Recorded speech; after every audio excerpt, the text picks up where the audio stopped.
morning guys, tara kape.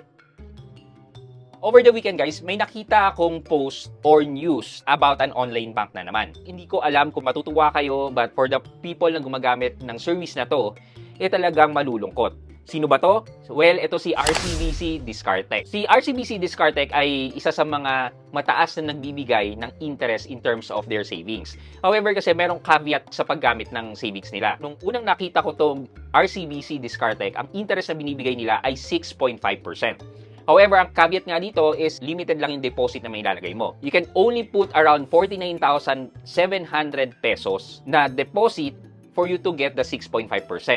Eventually, bumaba ang interest nila from 6.5 down to 4.88%. Okay pa naman siya during that time and until now, 'di ba? Kung meron kang around 49,000 pesos at nilagay mo diyan, mas malaki ang interest na makukuha mo versus sa ibang mga digital banks natin tulad ni GoTime na 3%. So now, ito yung update kay RCBC Discartec. So sabi niya, start na ng ipon ka Discartec simula February 1, 2026. Pareho na ang interest ng lahat ng Discartec savings account.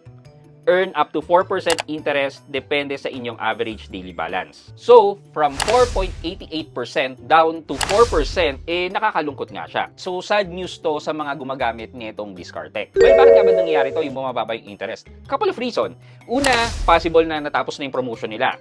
Pangalawa, either kailangan nila mag-adjust para maging profitable pa rin ng kumpanya nila. And pangatlo, medyo naapektuhan sila because of the rate cuts na ginagawa ni BSP. Ibig sabihin kasi nito, itong mga bangko na to, meron silang deposito dito kay BSP, and then si BSP nag-lower din ng interest. Thus, syempre, yung expected na income nila would also decrease. Thus, hindi nila maibibigay sa atin kung ano yung higher interest na previously na na-promise nila. Thus, kailangan nila mag-lower ng interest. So yeah, there are a couple of reasons that plays kung bakit nga ba bumababa ang interest nitong mga online and digital banks natin. So kayo, ano sa tingin nyo? Meron pa bang susunod? Yun na lang muna for today's video. Abangan nyo po ang video natin later tonight, 7 PM.